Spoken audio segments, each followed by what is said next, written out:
Hello friends, welcome to சனா தமிழ். இன்னைக்கு நம்ம சேனலில் என்ன பார்க்க போகிறோம்னா கொலுசா முறுக்கு தான் பார்க்க போகிறோம். நல்லா வாய்க்கு ருசியாக டேஸ்ட்டாக பொறன்னு சூப்பராக செஞ்சு காமிக்கிறேன். இப்போ வாங்க வீடியோவில் போயிடலாம். வாங்க, அச்சி முறுக்குன்னு சொல்லுவாங்க, கொலுசா முறுக்குன்னு சொல்லுவாங்க. செய்யறதுக்கு இப்போ ஒரு பாத்திரம் எடுத்துருக்கேன். இது வந்து பச்சரிசி மாவு, நம்ம வீட்டில் அரைச்ச மாவு தான். இதால 2 கப்பு எடுத்துக்குவோம். நான் ஒன்று ஒன்றா சேர்க்குறேன், என்னன்னு கரெக்டாக பார்த்துங்க. 1 போட்டேன், 2வது கப்பு இது. சூப்பராக நல்லா பொறன்னு நல்லா கடையில் கிடைக்கிற மாதிரி டேஸ்ட்டாக செஞ்சு காமிக்கிறேன் வாங்க. 2 கப்பு கும்பமாக பச்சரிசி மாவு எடுத்துருக்கேன். ஒரு 3/4 கப்பு மைதா மாவு எடுத்துருக்கேன். அதை அதில் சேர்த்துக்குவோம். கொஞ்சமாக நம்ம பலவார சோடா போட்டுக்குவோம். இது போதும். கொஞ்சம் எள்ளு போட்டுக்குவோம், கருப்பு எள்ளு. எந்த எள்ளு இருந்தால் போட்டுங்க, கருப்பு எள்ளு, வெள்ளை எள்ளு, எது வேணுமாலும் போட்டுக்கலாம். இனிப்பு தான் நம்ம போட போகிறோம். கொஞ்சமாக உப்பு சேர்த்துக்குவோம். அப்புறம் இது ஜீனியும் ஏலக்காய், ஒரு ஏலக்காய் போட்டு இடித்து வச்சுருக்கேன். அதை வேணுங்கிறது உங்களுக்கு இனிப்புக்கு தேவையான மாதிரி போட்டுக்கோங்க. இனிப்பு ரொம்ப அதிகமாகவும் போட்டிங்கன்னா முறுக்கு போட்டோடனே செவந்து போயிடும். ஒரு அரை இனிப்பு தான் இருக்கணும். தேங்காய் பால் ஒரு மூடி எடுத்து திருவிட்டு ஃபஸ்ட்டு பாலை திக்காக புளிஞ்சு வச்சுருக்கேன்.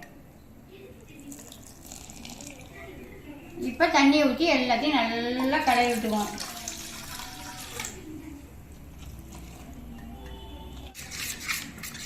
மாவு நல்லா கலக்கி விட்டு எடுத்தாச்சு. கலரி விட்டு இங்கே பாருங்க, நான் எவ்வளோ தண்ணியாக வச்சுருக்கேங்க. இந்த மாதிரி ஒரு தோசை மாவு பக்குவத்துக்கு இன்னும் கொஞ்சம் கூட தண்ணியாக வச்சுக்கலாம். இந்த கரண்டி, இந்த ஸ்பூன் இருக்குது பாருங்க, இந்த ஸ்பூனில் இப்படி நம்ம எடுத்து இப்படி உள்ளுக்குள்ள விட்டுட்டு இப்படி எடுத்தோம்னா இப்படி மாவு இப்படி ஒட்டி இருக்கணும். டக்குன்னு கீழே எல்லாம் சுத்தமாக வலிச்சுக்கிட்டு வராமல் இந்த மாதிரி ஒட்டி இருக்கணும். கரெக்டாக இருக்கணும். இப்போ நம்ம அச்சி எடுத்து நம்ம ஃபஸ்ட்லேயே மத்தியானம் செய்ய போகிறீங்க, காலையில் செய்ய போகிறீங்கன்னா, நைட்டு செய்ய போகிறீங்கன்னா அச்சி எடுத்து காலையிலேயே ஒரு 4 மணி நேரம் 3 மணி நேரம் எண்ணெய்க்குள்ளே போட்டுருங்க. நம்ம எண்ணெய் வாடி வச்சுருப்போமா, அந்த வாடிக்குள்ளே அதை போட்டுருங்க. இப்போ போட்டுடலாம். இப்போ வந்து அடுப்பத்தை வச்சு எண்ணெய் சட்டி வச்சு எண்ணெய் ஊற்றி நல்லா சூடாகிட்டு இருக்கு. இப்போ நான் எண்ணெய் வாடிக்குள்ள தான் அதை போட்டு வச்சுருந்தேன். இப்போ இதை எடுத்து திருப்பி நம்ம சூடான எண்ணெய் கூட போட்டுருவோம். நல்லா சூடு ஏறட்டும். அதில்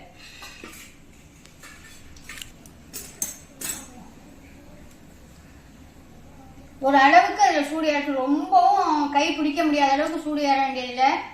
ரொம்பவும் சூடாக போட்டிங்கன்னா என்ன செய்யணும்னா அந்த மாவு அதில் அப்படியே டக்குன்னு கலந்துக்கும். மாவுல நம்ம உடையில நான் காமிக்கிறேங்க. ஒரு கரண்டி ஒன்று அதில் மாவுல போட்டுட்டு அப்பப்போ நல்லா கலக்கி கொடுத்துக்கிட்டு போட்டு எடுக்கணும். ஒவ்வொரு முறுக்காக தான் இது போடலாம். நல்லா சூடானா கொஞ்சமாக அடுப்பை கம்மி பண்ணி வச்சுக்கோங்க. இப்போ இதுலேருந்து எடுத்து இந்த மாதிரி மாவு வந்து சின்ன இடத்துல வச்சுக்கோங்க. இந்த மாதிரி எடுத்துக்கணும். எடுத்துக்கிட்டு இப்போ எண்ணெய் விட விட்டுடலாம். ஃபுல்லாக நினச்சிடாம கொஞ்சமாக நினச்சிக்கணும். இப்படியே லைட்டாக ஆட்டி விட்டிங்கன்னா அதுவே தன்னால் கலந்துக்கும். இந்த மாதிரி தன்னால் அதுவே கலந்துக்கும். கொஞ்சம் இங்கே புதுசாக போடுறதுனால கொஞ்சம் ஒட்டி இருந்துச்சுன்னா ஒரு கத்தி வச்சுக்கிட்டு எடுத்து விட்டிங்கன்னா, லைட்டாக எடுத்துட்டிங்கன்னா வந்துடும்.